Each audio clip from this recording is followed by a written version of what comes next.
Hello, everyone. This is Kripa Anand, and welcome to the Canadian SME Small Business Podcast. Today, we are exploring the art of strategic storytelling. In 2026, simply having a product isn't enough. You have to drive influence as well. The brands winning the market today are those that seamlessly blend PR, digital marketing, and influencer partnerships to change consumer behavior. Joining us today is Andrew Wagar, President and CEO of Swerve Strategic Marketing.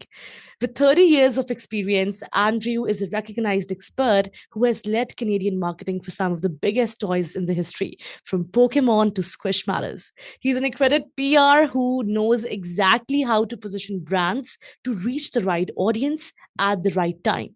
So, before further ado, let's welcome this very special guest. Andrew, welcome to the podcast. Such a pleasure to have you with us. A pleasure to be here. Thank you for having me. Now, Andrew, everyone is using influencers now, right? But there's a massive difference between gaining likes and actually driving sales. So let's start the conversation by understanding how can influencer marketing drive real sales instead of just awareness? Well, the easiest answer to that is to treat it like a true performance channel and not a social media channel or something to be used for entertainment. Mm-hmm. The businesses that are driving retail sales or consumer sales, instead of just driving awareness, they're using tightly aligned creators. They are incorporating clear calls to action in their content. They're incorporating trackable links or UTM codes so they can drive traffic to retail channels or to their own D2C channel. They're tracking and converting that content, and they're making strong offers. They have a Mm-hmm. focus on content that demonstrates real use, solves real problems, and then they optimize it based on conversions, not just engagement. That makes a lot of sense. Focusing on conversion rather than just vanity metrics is what transforms a social post into a legitimate profit center. So, thank you so much for those insights. Now, let's explore how combining digital and influencer strategies creates stronger campaign impact. Ever since COVID, the lines have been blurred when it comes to digital and social media marketing, right? And people just are doing either or all of them together and just getting it all wrong. So I'd love to understand from you and your perspective, how can influencer and digital marketing kind of work together hand in hand to, boost conversions in total? Well, well, the best way that we've found and that we've had a lot of success with our clients is to use the influencers to generate trust and demand, and then capture it through paid media and retargeting. You can amplify, your top performing influencer partners with ads, with boosting.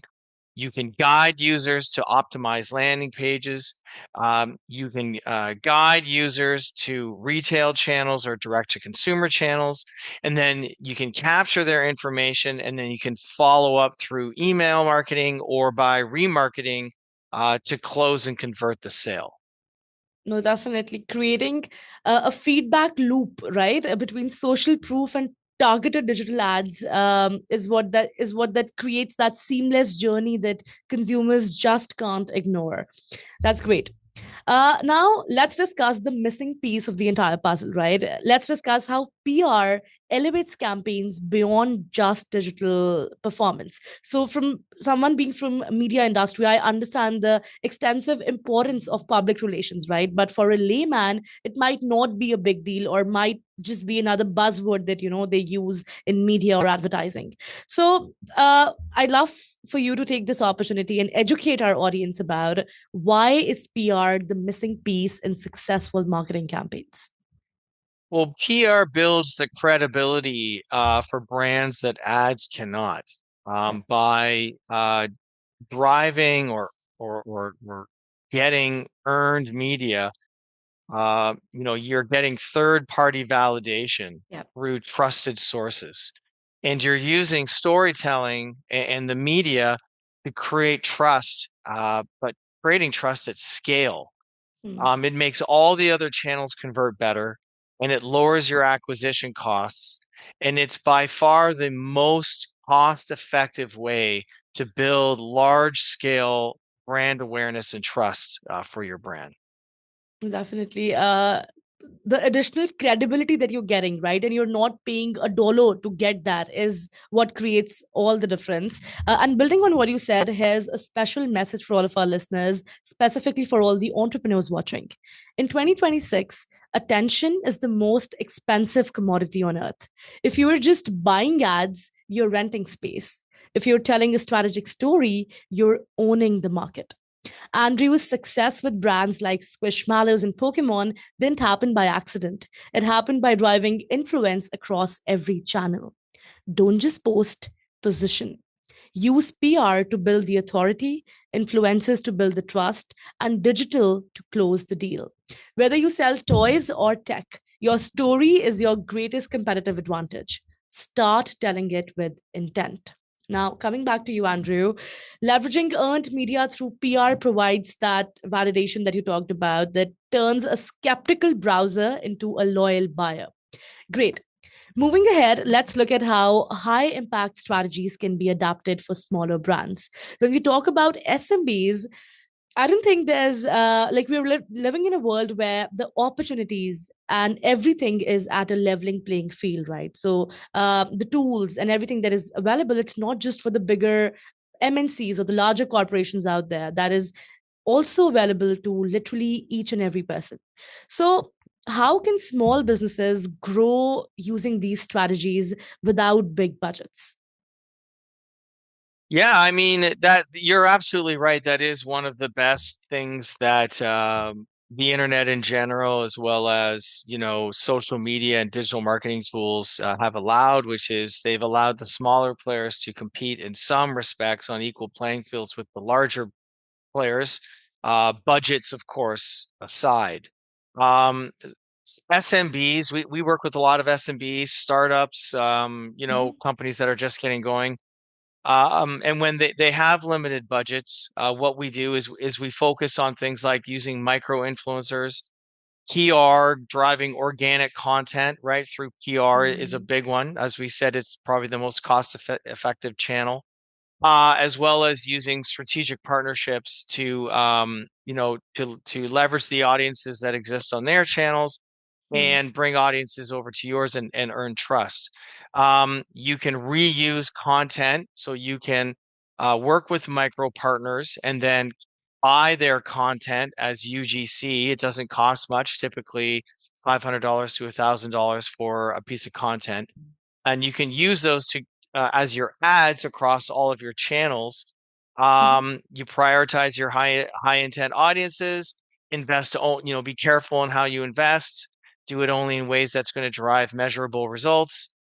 Be consistent and be smart, targeted, and you can have a fairly equal playing field with the bigger players. Very well articulated. Starting with a focused, impactful story allows a small business to, punch far above its weight class in the digital arena. Now, I have a very interesting question for you, Andrew. Imagine I were to give you a time machine and we were to do a little time travel. When you get out of that time machine, how exactly do you envision this industry changing, specifically with now AI coming into the picture? Because when we talk about PR, the human touch has always been the center of the conversation, right? But with now AI into the picture, how do you exactly maintain that balance, right? So, what's your take on that? What do you think this industry will be 5 or 10 years from today? Yeah, it's a great question. Trust and authenticity are going to matter more than polish. Yeah. Um, PR is going to actually become more important than less important because the LLMs are driving their answers and citing their answers largely through trusted media partners. So by investing in PR, you're not just investing in media coverage, you're also investing in LLM citation. Hmm. Short form video will continue to dominate attention, as you said, as our attention spans continue to get shorter. Yeah. Um, Consumers will want content that is personalized to them. They'll want their content to be fast, Mm-hmm. and they'll want social proof before buying. Okay, so that they'll want to see people, influencers, celebrities, people they know using and enjoying their product, and that's how they're going to do their research. Mm-hmm. And community and creator content is going to continue to perform very well and continue to work best when it's done in partnership with traditional ads. Again, you've painted quite a picture there. The future definitely looks very promising, and I agree with you. The importance of PR is just going to increase with time, right? It's not going anywhere. Um, Building on that, how did you get to do what you do today, Andrew? Is this something that always, came very natural to you from a child, or did you stumble upon this in your journey?